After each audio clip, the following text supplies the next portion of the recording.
भारत में लोग अक्सर फिक्स्ड डिपॉजिट्स में इन्वेस्ट करते हैं, लेकिन पिछले कुछ समय में फिक्स्ड डिपॉजिट्स के जो इंटरेस्ट रेट हैं वो काफी कम हो गए हैं।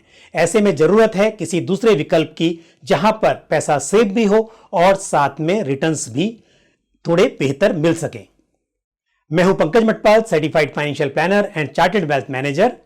स्वागत है आपका YouTube के इस नए एपिसोड में। भारत बॉन्ड ETF ये एक अच्छा ऑप्शन है इन्वेस्ट करने के लिए, और मिनिस्ट्री ऑफ फाइनेंस ने अभी डिक्लेयर किया है कि अगले महीने यानी कि जुलाई में भारत बॉन्ड ETF का नया ट्रांच लॉन्च होने जा रहा है। यह सेकंड ट्रांच है क्योंकि पहले से ही भारत बॉन्ड ETF मार्केट में अवेलेबल है। क्या है भारत बॉन्ड ETF और क्या है फायदे इसमें इन्वेस्ट करने के, इन्हीं सभी बातों पर हम लोग चर्चा करेंगे। लेकिन इससे पहले कि हम भारत बॉन्ड ETF को समझें, मैं कोशिश करूंगा आपको बताने की कि बॉन्ड क्या होता है और ETF क्या होता है। तो इस वीडियो को हम दो पार्ट में डिवाइड करेंगे। एक पार्ट में सिर्फ हम चर्चा करेंगे बॉन्ड के बारे में और उसकी बारीकियां समझेंगे, और दूसरे पार्ट में भारत बॉन्ड ETF की चर्चा करेंगे। इससे पहले कि मैं चर्चा को आगे बढ़ाऊं, एक बार आपको फिर से याद दिला दूं कि यदि आपने हमारा YouTube चैनल अब तक सब्सक्राइब नहीं किया है तो उसको जरूर सब्सक्राइब करें और साथ ही बेल आइकन को प्रेस करें, ताकि जब भी हम कोई नया वीडियो अपलोड करें उसकी जानकारी आपको तुरंत मिल जाए। और साथ ही कमेंट करके अपने सवाल पूछें, अपने जो भी सलाह हो, आपके जो भी सजेशंस हो, वो जरूर आप कमेंट बॉक्स में लिख सकते हैं। पिछले वीडियोस को भी आपने बहुत लाइक किया, काफी सवाल भी पूछे, और मैंने सोचा है कि आपके सवालों के ऊपर मैं एक इंस्टाग्राम लाइव करूंगा, तो उसकी जानकारी मैं आपको पहले से दे दूंगा। मेरा इंस्टाग्राम हैंडल है पंकज मटपाल, तो आप मेरे इंस्टाग्राम पर भी जुड़िए और वहां पर जो भी क्वेश्चंस हो आप पोस्ट कर सकते हैं। और एक दिन हम लोग फिर किसी वीकेंड पर एक लाइव सेशन करेंगे, तो वहां पर आप अपने सवाल पूछ सकते हैं। तो इससे पहले कि हम लोग भारत बॉन्ड ETF को समझें, जरूरी है कि बॉन्ड के बारे में चर्चा की जाए।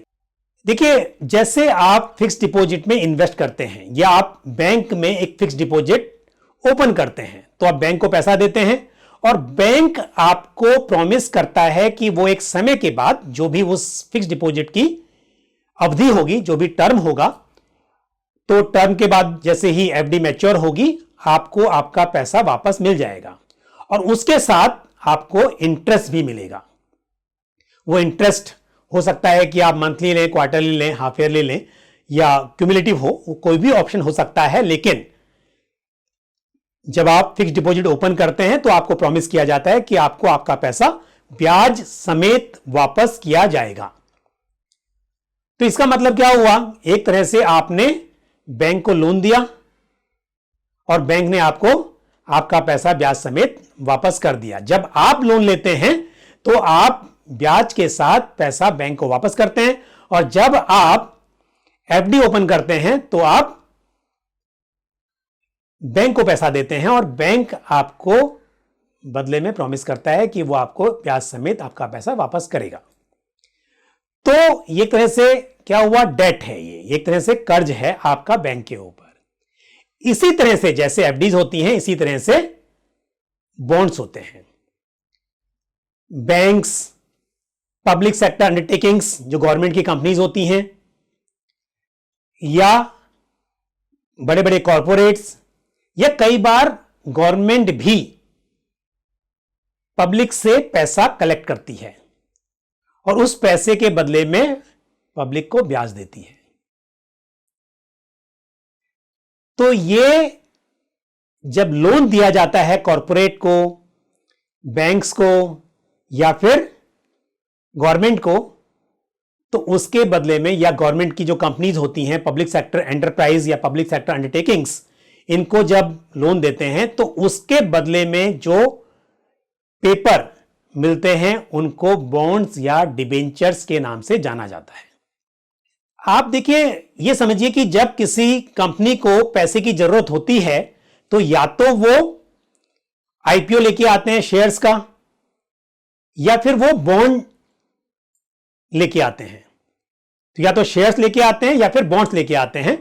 जब शेयर्स इशू करते हैं तो इसका मतलब जो शेयर्स होल्डर होते हैं उनकी ओनरशिप होती है। अगर आपने शेयर लिया तो मतलब आप शेयर होल्डर बन गए, यानी कंपनी में छोटी सी आपकी हिस्सेदारी हो गई। लेकिन यदि कंपनी चाहती है कि वो लोगों से पैसा तो ले लेकिन उनको ओनरशिप ना दे, तो इस केस में कंपनी बॉन्ड्स या डिबेंचर्स लेके आएगी। बॉन्ड्स में कुछ टर्म्स होते हैं जिनको समझना बहुत जरूरी है। पहली चीज होती है फेस वैल्यू। बॉन्ड की फेस वैल्यू वो होती है जो कि बॉन्ड होल्डर को मैच्योरिटी के टाइम पर मिलेगी। जिस प्राइस पर आप बॉन्ड को परचेज करते हैं उसको फेस वैल्यू नहीं बोलते हैं। फेस वैल्यू वो होती है जो कि इशूअर प्रॉमिस करता है कि वो मैच्योरिटी के टाइम पर आपको पैसा वापस करेगा, वो उसकी फेस वैल्यू है। और जिस प्राइस पर आप परचेज करते हैं बॉन्ड, वो बॉन्ड का परचेज प्राइस कहलाता है।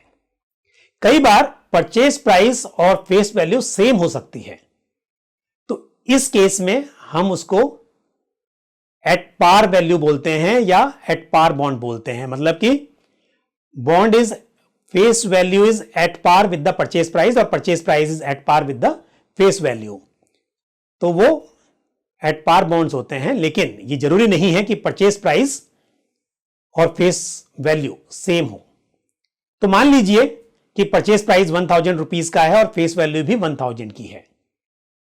जिस टाइम पर बॉन्ड का इश्यू ओपन होगा उस वक्त मान लीजिए उस बॉन्ड की वैल्यू, बॉन्ड का परचेज प्राइस 1000 रुपीज का है। अब इस बॉन्ड की मैच्योरिटी होगी, वो कुछ भी हो सकती है, 3 साल, 5 साल, 10 साल, कुछ भी मैच्योरिटी हो सकती है। तो इसको हम बोलते हैं मैच्योरिटी पीरियड। और इस मैच्योरिटी पीरियड एंड होने पर इस बॉन्ड की वैल्यू खत्म हो जाती है और जो पैसा है वो बॉन्ड होल्डर को वापस मिल जाता है। इस बॉन्ड में एक बॉन्ड होल्डर है या क्रेडिटर कह सकते हैं उसको, या डेट होल्डर है, और जो कंपनी इशू कर रही है बॉन्ड वो इशूअर है। तो इशूअर होगा और दूसरा बॉन्ड होल्डर होगा। यहां पर जैसे मैंने बताया आपको कि फेस वैल्यू और परचेज प्राइस। अब इसके ऊपर जब फेस वैल्यू सेम है, परचेज प्राइस सेम है, तो जो बॉन्ड होल्डर है उसको क्या फायदा मिलेगा? उसको मिलेगा कूपन। कूपन मतलब एक फिक्स्ड अमाउंट, जैसे एफडी पर इंटरेस्ट मिलता है ऐसे ही बॉन्ड पर या डिबेंचर पर जो इंटरेस्ट मिलता है उसको बोलते हैं कूपन। ये कूपन एनुअली भी हो सकता है, सेमी एनुअल भी हो सकता है। जैसे कि एफडी का इंटरेस्ट सेमी एनुअल भी होता है, ईयरली भी होता है, ऐसे ही बॉन्ड का भी कूपन हाफ ईयरली, ईयरली कुछ भी हो सकता है। तो कूपन पेमेंट जो है फिक्स होता है, इसीलिए बॉन्ड्स को फिक्स्ड इनकम इंस्ट्रूमेंट भी कहते हैं। अब कुछ बॉन्ड्स ऐसे भी होते हैं जिसकी मैच्योरिटी नहीं होती है। कोई मैच्योरिटी नहीं होगी, जब तक आपके पास में है तब तक आपको उसका जो कूपन पेमेंट है वो मिलता रहेगा। इस तरह के बॉन्ड्स को बोलते हैं परपेचुअल बॉन्ड्स, मतलब कि जिसकी कोई मैच्योरिटी नहीं है वो परपेचुअल बॉन्ड्स हैं। तो बॉन्ड या डिबेंचर्स में दो तरह के रिस्क होते हैं।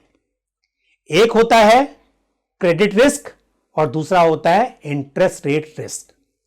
क्रेडिट रिस्क मतलब जिसको आपने पैसा दिया है, यानी कि जो बॉन्ड इशूअर है, यदि वो आपका पैसा समय पर वापस ना दे पाए या वो आपका इंटरेस्ट समय पर ना दे पाए, वो डिफॉल्ट कर जाए, कंपनी बैंकक्रप्ट हो जाए, या फिर वो घाटे में जा रही हो और समय पर पैसा नहीं दे पा रही हो, तो ये एक रिस्क रहता है।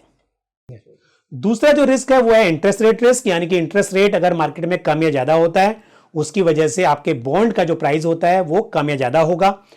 बॉन्ड का प्राइस और इंटरेस्ट रेट इनवर्सली प्रोपोर्शनल है।